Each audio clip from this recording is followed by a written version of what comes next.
시청자와 함께하는 시민데스크.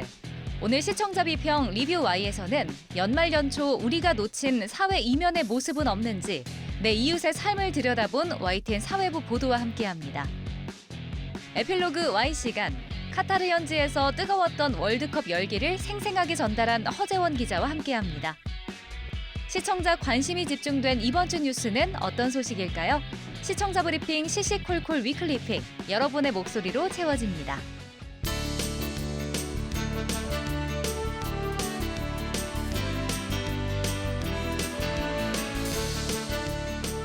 시청자 여러분 안녕하십니까? 김영수입니다.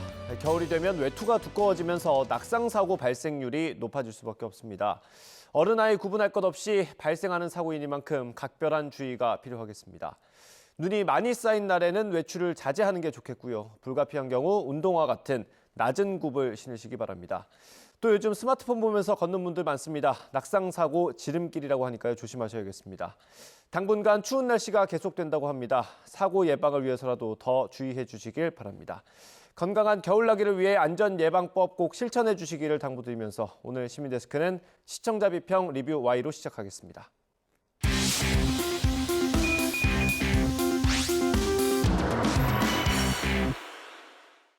세 분 어서 오십시오. 안녕하십니까?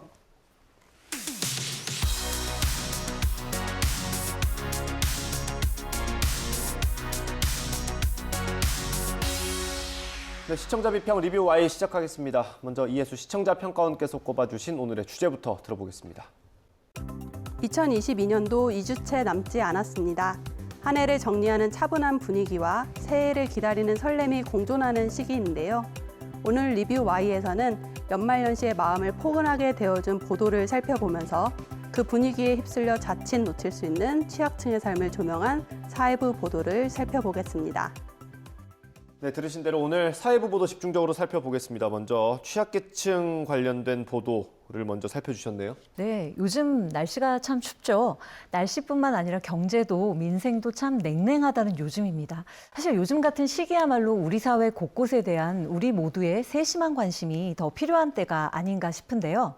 YTN 사회부 보도의 역할, 바로 그것이겠죠. 오늘은 사회부 보도 가운데 보건, 복지, 노동, 재난 이외에도 따뜻한 보도들에 한번 주목을 해봤습니다. 네. 자, 이런 보도들의 대표적 사례 짐작이 가시나요? 나눔이나 기부 보도가 있습니다. 백도를 향해 사랑의 온도탑 제막, 나눔의 의미는 보도는 사랑의 온도탑 소식, 이렇게까지 자세하게? 라는 생각이 들 정도로 아주 구체적이었습니다. 본 보도는 기부자의 비율, 사례, 사용처 등을 면밀하게 소개함으로써 시청자의 공감과 그리고 관심을 유효적절하게 끌어냈다고 생각을 하는데요. 다만 기부나 나눔 관련 보도가 양적, 시기적으로 다소 아쉽다라는 점을 피력하고 싶습니다. 기부나 나눔 관련 보도를 양적으로 확대하고 그 시기 역시 앞당겨서 시청자들의 공감과 인식의 지평을 넓히는 계기들을 많이 만들어주셨으면 합니다.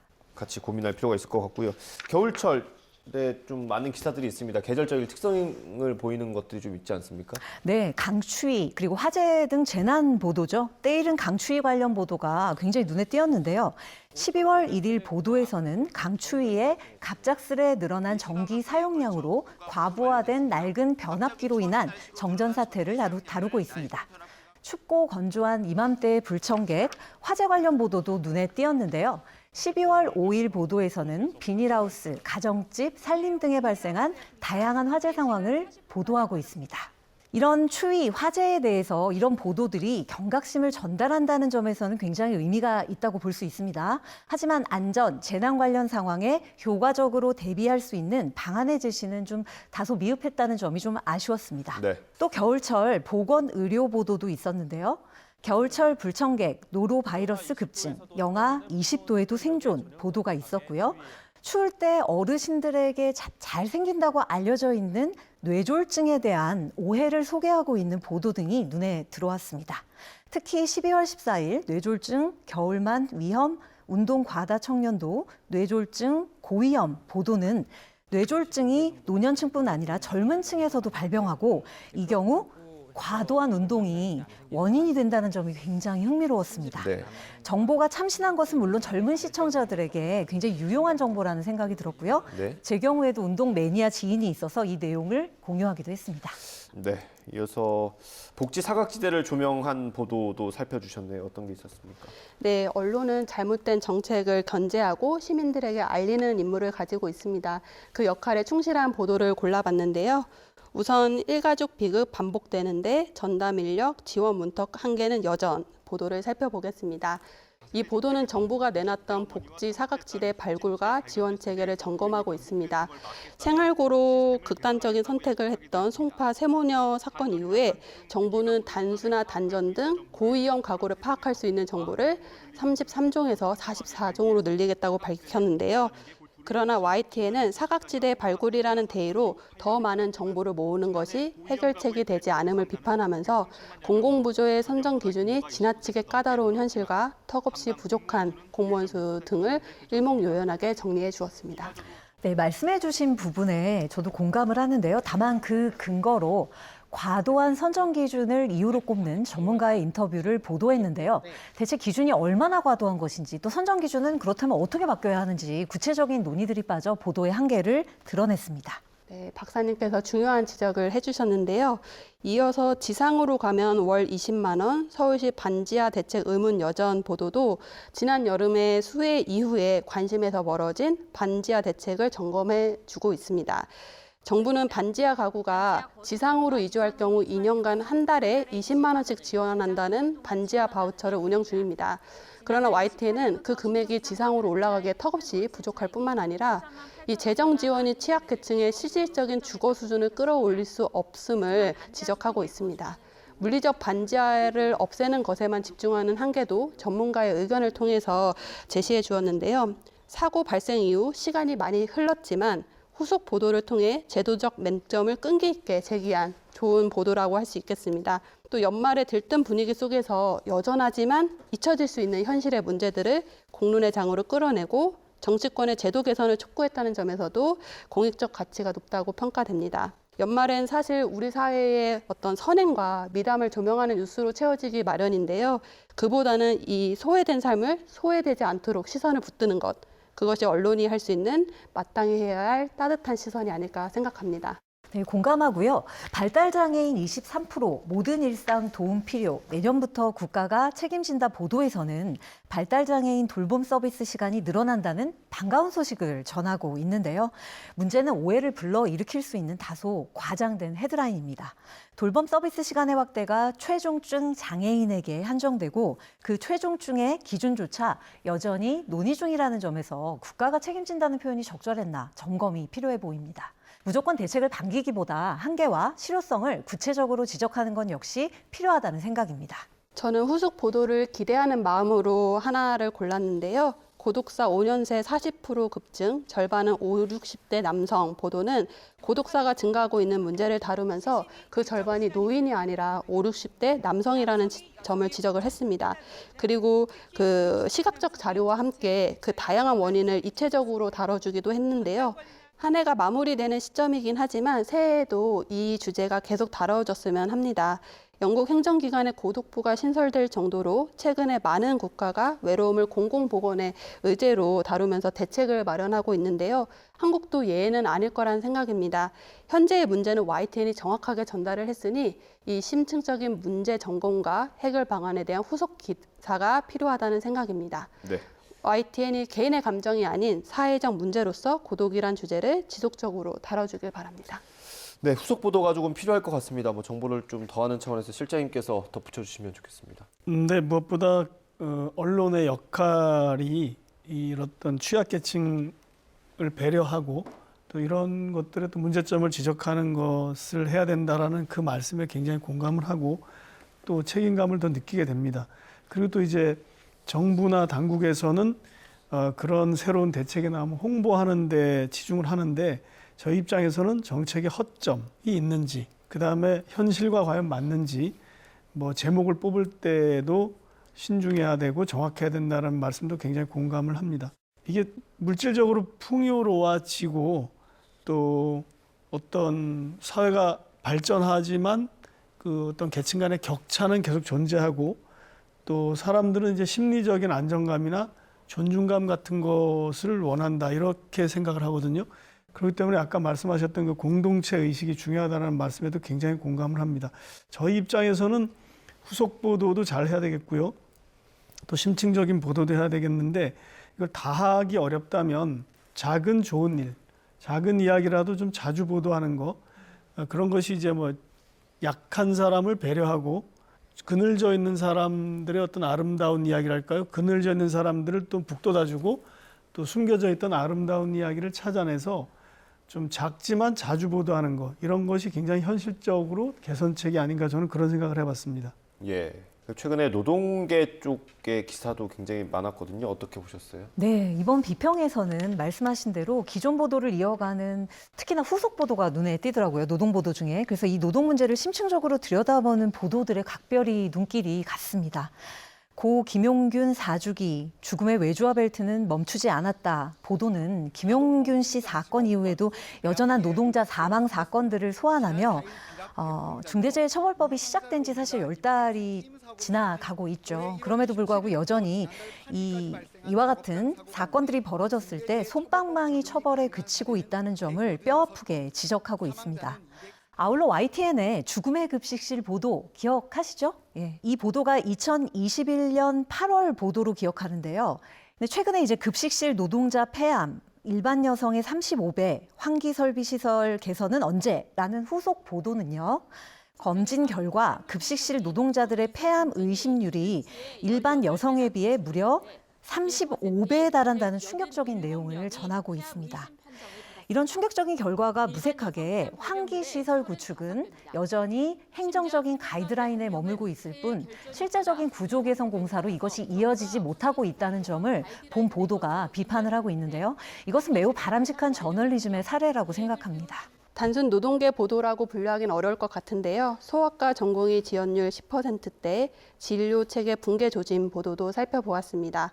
전공의 부족은 소아 청소년의 의료 공백으로 이어져 심각한 문제라고 생각이 됩니다. 굉장히 중요한 이슈고 YTN에 의제를 던진 만큼 이 문제 역시 심층적으로 조명했으면 합니다. 덧붙여서 이번 보도는 의료진의 입장에 맞춰서 대안을 모색하고 있는데요. YTN에서 의료 공백이 가져올 시민들의 피해, 사회적 문제, 좀 더 거시적이고 다각적인 면을 지속적으로 다루면서 사회적 공론화를 시작해 주시길 바랍니다. 사회부가 기자를 처음 시작하면 가는 곳이고요. 그만큼 많이 일을 하지 않습니까? 네. 예. 어떻습니까? 사회부가 사실 중요합니다. 그러니까 정치부나 경제부는 굉장히 분석을 하고 또 일어난 일을 해결하는 곳이라면 사회부는 일이 일어나는 곳이거든요. 그러니까 작은 사건이나 사고도 그 원인이 있고 그 이면에 그 구조적인 문제가 있을 수가 있는데 지금 두 분이 말씀하신 예를 들어 노동 문제라든지 또 전문의 편중 문제가 그런 것 같습니다. 이거 말고도 뭐 기후 변화 문제, 또 지방 소멸 문제 이런 것들이 사실 굉장히 심각한 문제인데 잘 느끼지 못하는 거라고 생각합니다. 그래서 저도 이런 문제를 이렇게 지적해 주실 때마다 굉장히 의미 있고 중요한 문제인데 잘 다뤄지지 않는 것이 좀 문제라고 생각을 했습니다.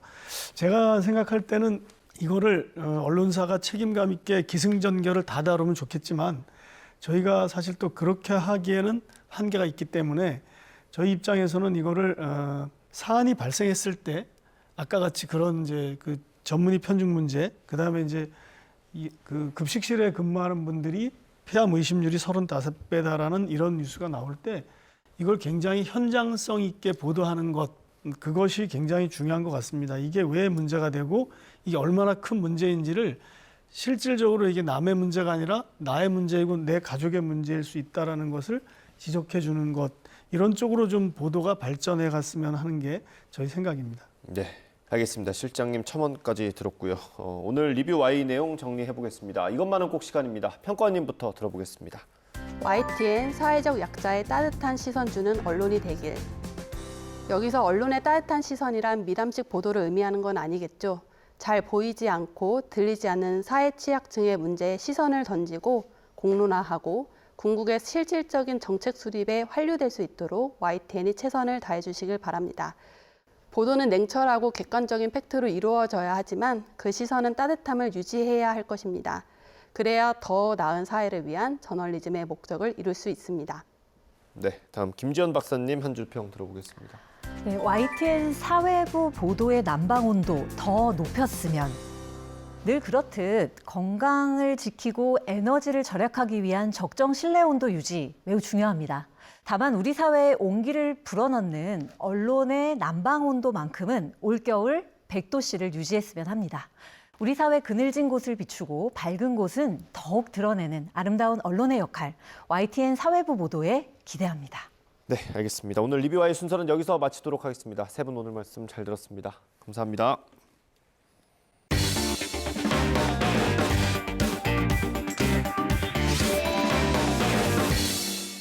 YTN의 다른 방송에선 볼 수 없는 프로그램 제작 뒷얘기를 들어보는 에필로그 Y 시간입니다.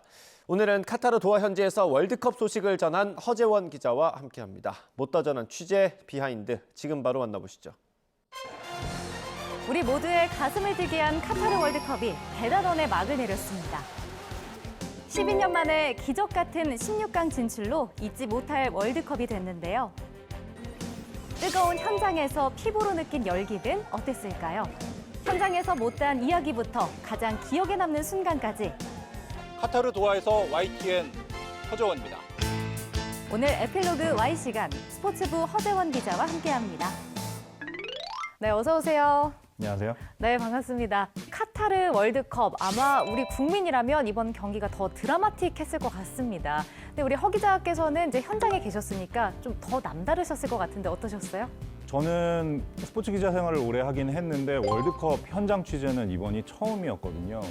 직접 가서 우리나라 선수들의 투혼을 눈앞에서 보고 나니까 정말 평생 잊을 수 없는 한 장면이 됐지 않았나 그런 생각이 많이 듭니다. 저는 TV로 경기를 볼 때마다 대한민국 응원하는 소리가 굉장히 크게 들렸거든요. 화면에도 많이 비추기도 했고 실제로 거기 분위기는 어땠나요? 카타르가 우리나라 교민이 2,000명 정도라고 해요. 그러니까 교민이 많은 나라가 아니죠. 네. 그리고 이번 월드컵에 우리나라 일반 응원단이 카타르로 건너가기가 굉장히 까다로웠어요. 그 비자 같은 거를 받아야 되고 티켓이 있어야 호텔 예약도 할 수 있고 뭐 그런 여러 개의 과정이 복잡했기 때문에 그래서 많은 원정 응원단이 가지 못했습니다. 그래서 현장에서 봤을 때는 경기당 2,000명 내지 3,000명 정도밖에 우리나라 응원단이 없었거든요. 그럼에도 4만 명이 넘게 들어가는 그 운동장에서 2,000명, 3,000명의 우리나라 응원단이 응원 소리는 거의 제일 컸던 것 같아요. 대한민국을 쉴 새 없이 외쳤고 그 응원 열기만큼은 붉은 악마의 열기가 가장 뜨겁지 않았나 싶습니다. 우리가 3번의 조별리그 그리고 16강전까지 4번의 경기를 치렀는데 허 기자가 직접 꼽아주시는 하이라이트 명장면은요?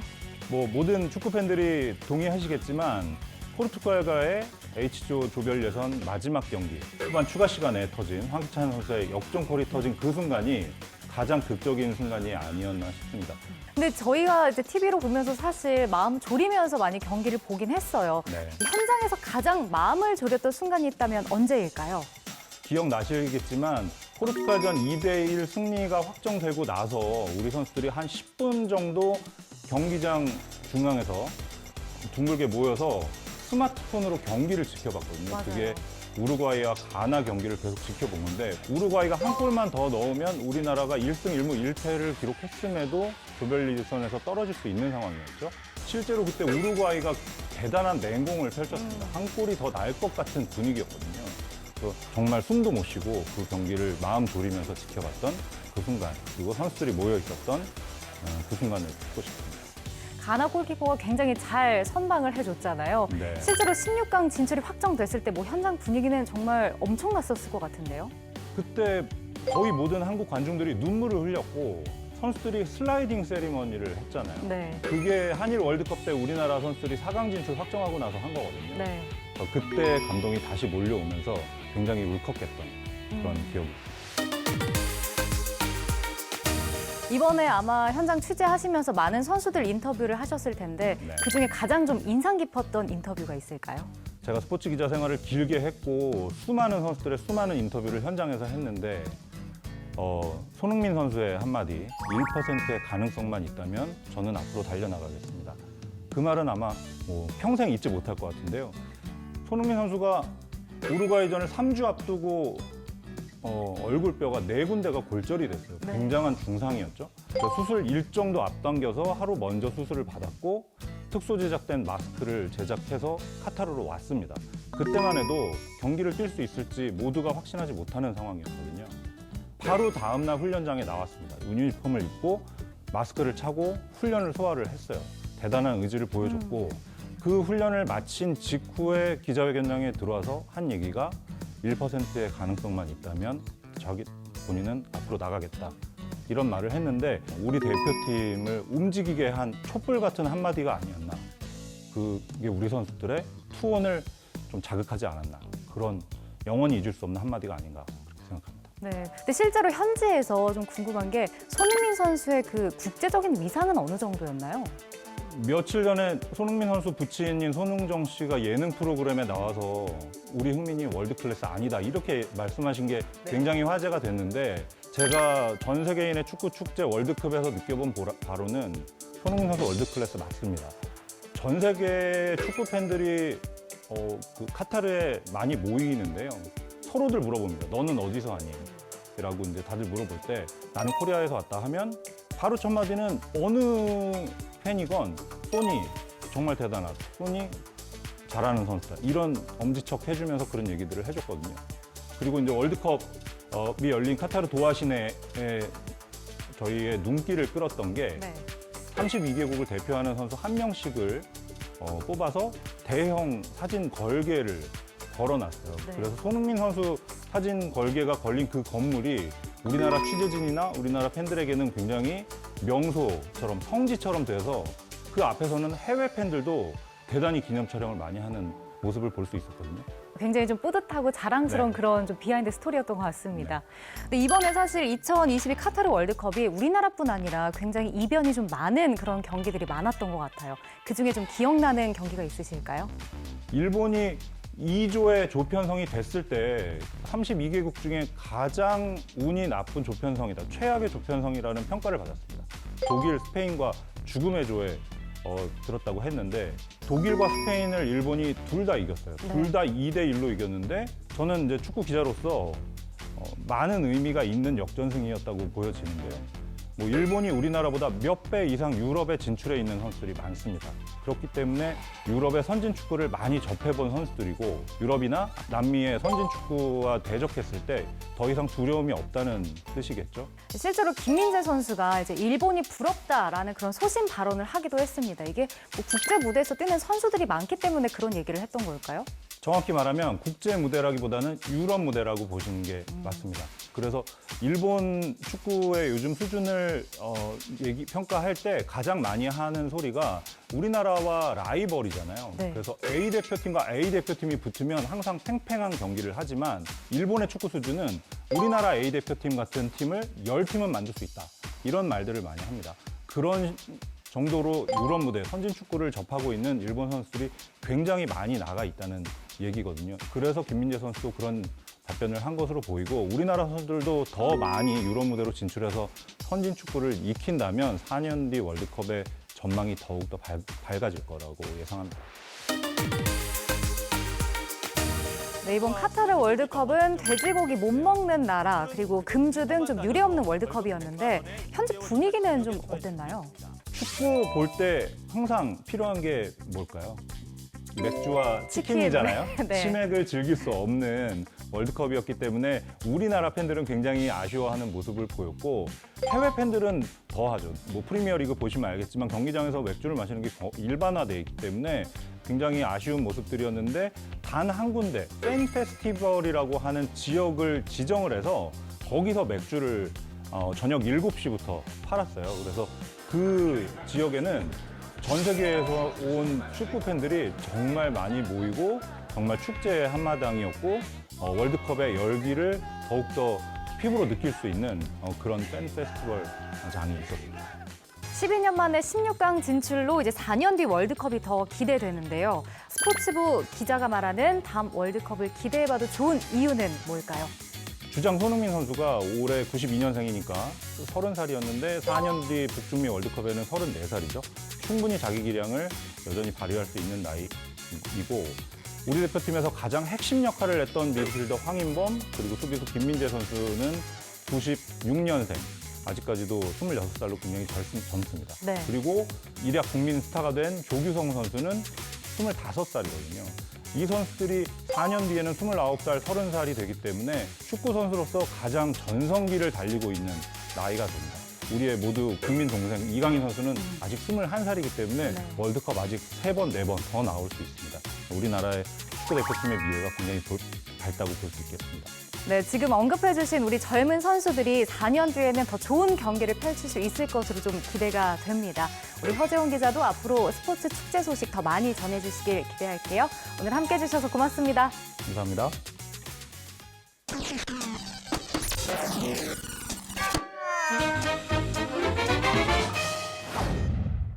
YTN을 통해 방송된 다양한 소식을 시청자와 함께 돌아봅니다. 이번 주 YTN을 뜨겁게 달군 이슈로 준비했습니다. 시청자 브리핑 시시콜콜 위클리 픽입니다. 한국노총 건물에서 일하는 미화원들이 노총 간부로부터 노조 탈퇴를 강요당해 결국 따라야 했다는 제보가 들어왔습니다.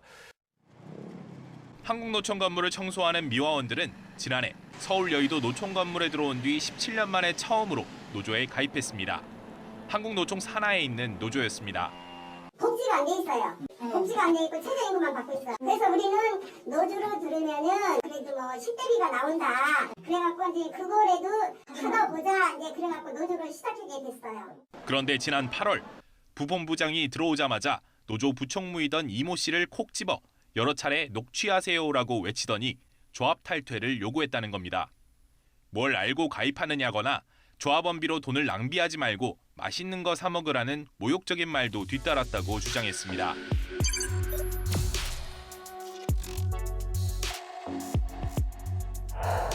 노동자 패라고 하고 그거 한 적은 난 하나도 없어요. 노동자 패라. 내가 노동자고 갖다가 마음대로 돌아다니는 사람인데.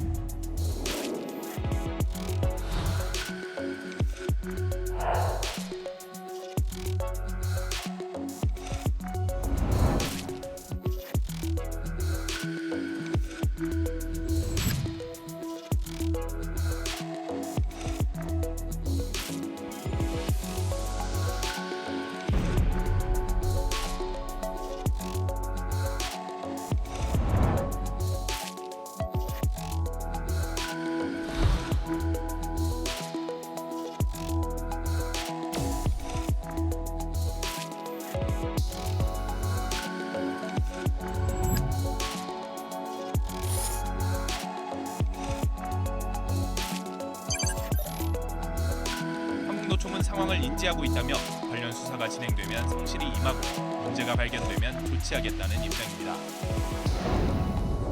경희대 경영학과의 한 교수가 학생들을 상대로 자신이 활동하는 유튜브 구독을 요구한 뒤 인증하라고 하거나 폭언을 일삼았다는 내부 폭로가 나왔습니다.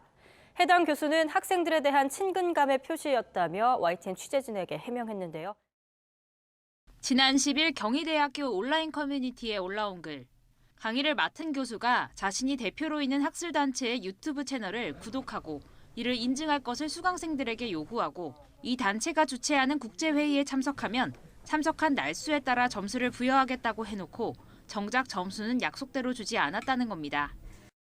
출석 입력이 잘못됐다고 문제를 제기했더니 폭언이 돌아오기도 했습니다. 너가 대답을 제대로 안 한 거 아니냐. 너가 대답을 했는데 못 들었으면 내 귀가 먹었다는 거냐. 죽을래. 이렇게 말씀을 하셨어요.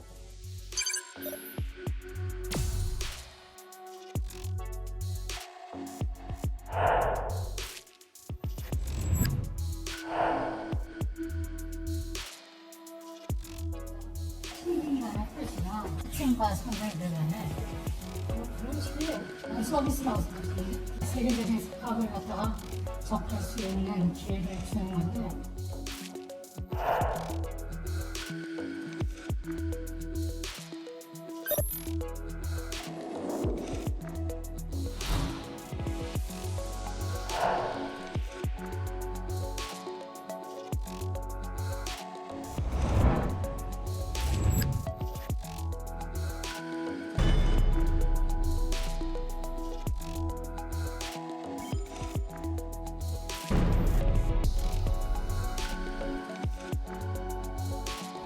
애초 고발글이 익명으로 올라와 관련 조사를 진행할 수 없다던 학교 측은 YTN 취재가 시작되자 긴급회의를 연 뒤 학생들과 간담회를 열어 대책을 논의하겠다고 밝혔습니다.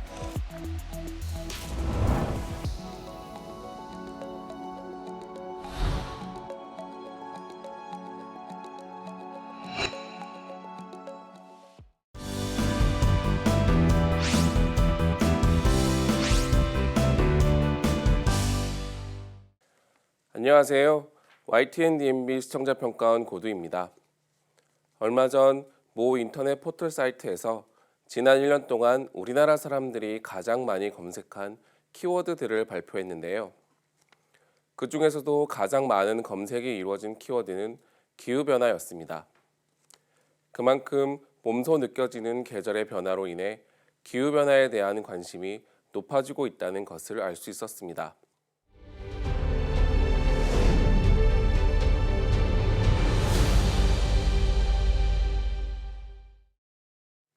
특집 상생의 강 메콩에서는 기후변화로 나타난 메콩 강의 위기에 슬기롭게 대처하고 있는 다양한 사람들에 대해 알 수 있는 시간이었습니다. 메콩강은 세계에서 12번째로 긴 강으로 중국, 미얀마, 라오스 등 동남아시아의 많은 국가들을 거쳐 남중국해로 흐르고 있습니다. 때문에 메콩강의 수자원을 확보하기 위한 경쟁이 치열한데 이는 강의 변화에도 밀접한 원인이 되고 있다고 합니다. 먼저 톤레삽 호수에서 약 43만 명의 인구가 수상 가옥에서 삶을 영위하고 있는 모습이 담겼는데요.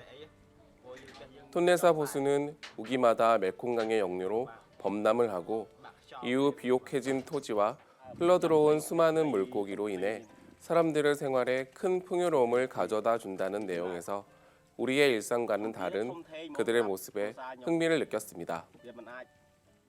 하지만 가뭄과 폭우가 심해지고 인구의 지속적인 증가, 호수의 이례적인 기온 변화, 댐 건설 및 불법 어업 등으로 인해 어획량이 꾸준히 감소하고 있다는 내용이 전해졌는데요. 호수에서 살고 있는 주민의 인터뷰가 더해지면서 기후변화로 인한 호수의 변화를 체감할 수 있었습니다. 메콩강 유역의 기후위기 변화에 대응하기 위한 한국 메콩 국제물포럼의 내용이 소개되었습니다. 우리나라의 물관리 시스템에 대한 소개와 함께 메콩강 유역 물관리를 위한 수자원 관리 시스템 구축 사업이 추진되고 있다는 것을 알 수 있었는데요. 특히 우리나라의 기술로 2020년 완공한 살라티온 댐의 사례는 매우 인상적이었습니다. 쌀 생산량을 늘리고 물고기의 어획량이 늘어나는 등 해당 지역 사람들의 일상이 긍정적으로 변화되었다는 것을 관련 전문가들의 인터뷰를 통해 알 수 있었습니다. 한강 종합 개발 사업으로 한강 주변의 홍수 예방과 다목적 개발을 했던 우리의 경험을 발판으로 라오스의 환경에 맞게 메콩강을 개발하는 모습이 전해졌는데요. 메콩강 유역의 정비가 메콩강의 범람과 오염을 막을 뿐 아니라 우리나라의 기술 역량을 알리고 건설 장비의 홍보의 장이 되고 있다는 것을 알 수 있었습니다. 인간의 생존을 위해 꼭 필요한 깨끗한 물 보급을 위해 노력하는 우리나라의 기술도 엿볼 수 있었습니다. 한국의 수자원 기술로 정수장과 관계수로 댐 건설 시장을 개척하는 모습이 전해졌는데요. 인근 농경지의 농업용수와 전기를 공급하는 안롱크레이 댐의 사례는 효율적인 수자원의 활용을 통해 인근 지역민들의 삶을 변화시키고 있다는 좋은 내용이었습니다. 지난 특집 상생의 강 메콩은 동남아시아의 많은 국가를 가로지르는 메콩강의 모습을 기후변화와 경제적 관점으로 이를 현명하게 극복하고 있는 사람들의 모습을 다루었습니다. 인접한 국가들이 홍수나 폭우, 가뭄 등으로 큰 어려움을 겪는 상황을 볼 수 있었고 이를 우리나라의 현대적 기술을 이용하여 유연하게 대처하는 모습도 알 수 있었습니다. 기후변화는 앞으로도 전 세계인들에게 큰 영향을 줄 것으로 여겨지는 글로벌 위험입니다. 지난 특집은 기후변화에 대처하고 이를 통해 경제적 가치도 얻을 수 있음을 보여주는 내용이었습니다. 앞으로도 우리 사회와 시청자에게 긍정적인 내용을 전할 수 있는 프로그램이 제작될 수 있기를 바랍니다.